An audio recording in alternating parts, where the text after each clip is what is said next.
Les premiers soldats ougandais de la force régionale est-africaine, chargés de superviser le retrait des rebelles du M23, sont arrivés, vendredi, dans l'est de la République démocratique du Congo. Ce contingent s'ajoute aux soldats kenyans et burundais déjà déployés dans la province du Nord Kivu. Nouveau déploiement en République démocratique du Congo. Après les Kenyans et les Burundais, les soldats ougandais de la force régionale est-africaine chargés de superviser le retrait des rebelles du M23 ont commencé à arriver, vendredi 31 mars, dans l'est de la RD Congo, où la situation demeure explosive. Ce nouveau contingent déployé sous la bannière de la Communauté des États d'Afrique de l'Est, EAC, est entré en RD Congo par le poste frontière de Bunagana, un important carrefour commercial dont la rébellion s'était emparée en juin dernier. Les Ougandais viennent d'arriver chez nous à Bunagana, ils viennent de passer avec des chars, des véhicules. Ils sont très nombreux, a déclaré par téléphone à l'AFP une habitante de la ville,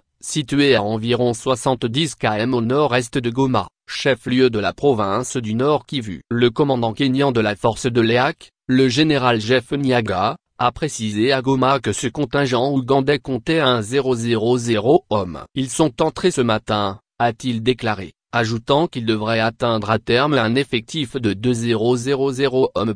La mission des soldats ougandais n'est pas pour l'instant de combattre le M23, a souligné, jeudi, le président ougandais, Yoweri Museveni, mais d'occuper, en tant que force neutre, des positions remises par le M23 à la force de l'EAC. Ce déploiement, initialement prévu mercredi, puis jeudi est de nouveau reporté après des discussions entre l'EAC et le M23, intervient alors que le 30 mars aurait dû marquer la fin du retrait de tous les groupes armés de l'Est de la RD Congo, selon un calendrier adopté mi-février à Addis Abeba par des chefs d'État de l'EAC. Une échéance qui n'a pas été respectée. Le retrait du M23 va être séquentiel, a déclaré le général Nyaga, alors que, selon des témoins, les rebelles sont encore dans Bunagana. Le M23 est encore ici, a affirmé un autre habitant. Nous attendons qu'il se retire. C'est alors que nous pourrons dire qu'il y a eu une évolution, a-t-il ajouté. Un contingent sud-soudanais prévu le M23,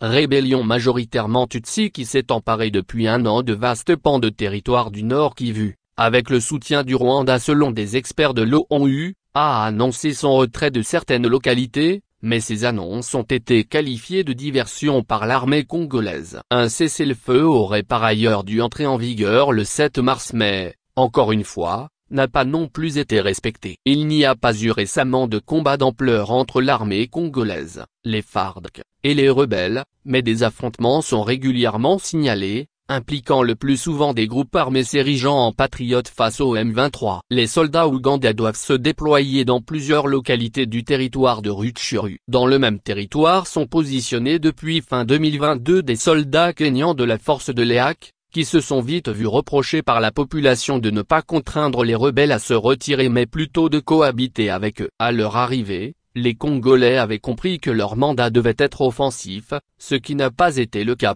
Des troupes burundaises de l'EAC sont de leur côté déployées dans le territoire voisin de Masisi. Un contingent sud-soudanais est également prévu mais n'est pas encore arrivé. D'autres soldats ougandais sont déjà présents dans l'est de la RD Congo, depuis fin 2021. Mais pas dans le cadre de l'EAC. Ils mènent plus au nord des opérations avec l'armée congolaise contre des rebelles d'origine ougandaise, les ZAD, Forces démocratiques alliées. La création de la force de l'EAC avait été décidée en juin dernier, en parallèle aux démarches diplomatiques et en plus de la force de l'ONU, MONUSCO, avec l'objectif de ramener la paix dans l'Est congolais, en proie aux violences armées depuis près de 30 ans. Selon l'ONU, ces violences ont encore fait plus de 300 morts ces 6 derniers mois. La semaine dernière, un ancien chef rebelle, Jean-Pierre Bamba, a été nommé ministre de la Défense de la RD Congo. La tâche est immense, a-t-il déclaré en prenant ses fonctions, aussi immense que notre humiliation en tant que nation. Il s'est notamment assigné comme mission la montée en puissance des FARDC qui, par manque d'organisation,